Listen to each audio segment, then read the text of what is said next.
多家俄媒日前披露的一则消息引发强烈关注。据透露，俄罗斯外交部长拉夫罗夫在接受采访时指出，美国五角大楼匿名官员关于对克里姆林宫进行斩首式打击的声明，实质上相当于威胁要直接消灭俄罗斯总统。报道称，拉夫罗夫警告，如果有人真的有这样的想法，那么这个人就应该认真思考该计划可能带来的后果。更有俄媒因为愤怒而发出了核战争的严厉警告。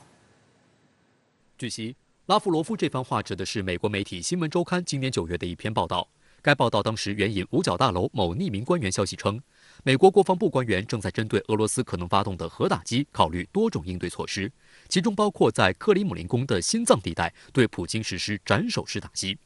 值得注意的是，当时美国《新闻周刊》爆出此消息后，俄罗斯驻美国大使曾就此进行回应。而现在，作为外长的拉夫罗夫再一次提起这一问题，是否获得了再有暗杀普京的情报，不得而知。但俄国内的舆论再次被引爆。那么，美方对于这样的一个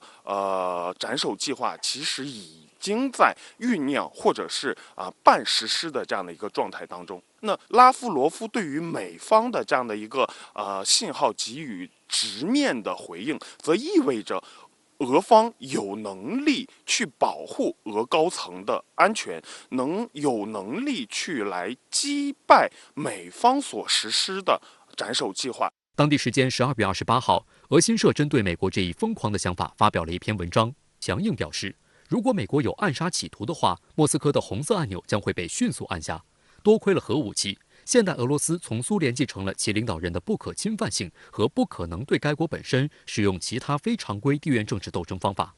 其实，从拉夫罗夫第2天接受采访时透露的内容就可以看出，美国肯定不想真正惹怒俄罗斯。拉夫罗夫称，美国已通过外交渠道表示，他不想也不会与俄罗斯直接开战，更不会向乌克兰派遣与爱国者防空导弹系统有关的军事专家。拉夫罗夫说，考虑到这些系统操作上的复杂性，我们通过我们大使馆仍然存在的渠道询问美国人，向乌克兰派遣爱国者防空导弹系统的决定是否意味着美国专家也将被派遣。我们被详细的告知，这不是计划中的内容，因为美国人不想也不会直接与俄罗斯开战。日本近日修订国家安全保障战略等3份安保文件，将中国定位为迄今最大战略挑战，并写入日本将拥有打击敌方国家导弹发射基地等内容。对此，谭克飞表示，日方有关文件涉华内容歪曲事实，充斥偏见，刻意渲染所谓中国威胁，制造地区紧张局势。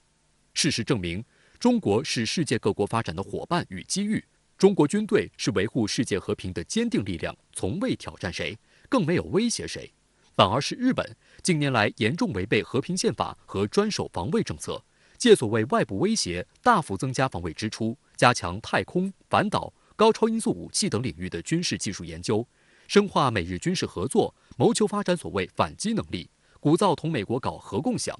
跟在他国身后搞有针对性的小圈子，已经成为地区和平安全与稳定的现实挑战。针对日方频频在台海问题上挑事，谭克飞又强调，台湾问题没有日方智慧的空间，日方应该做的是牢记历史，反省罪责，信守承诺，谨言慎行。回顾历史，只有当日方坚持和平发展，切实尊重他国安全关切时，才能得到亚洲邻国和国际社会的信任。我们敦促日方认真汲取历史教训，不得在台湾问题上趟浑水、谋私利，不要重走以邻为壑、与邻为敌的老路，多做有利于维护地区和平稳定的事。谭克飞大校又介绍，中俄两国海军于12月21号至27号在舟山至台州以东海域举行了代号为“海上联合2022”的联合军事演习，充分反映了双方战略互信水平和战役战术协同深度，进一步深化了中俄新时代全面战略协作伙伴关系，体现了两国海军的密切协同。双方派出水面舰艇、潜艇、航空兵等多个兵种力量，在海上集结后，直接奔赴演习海域，展开海上行动，表明中俄海军经过10年联演磨合，已形成一套完备的临机协同方法、通信联络规范和联训组织机制。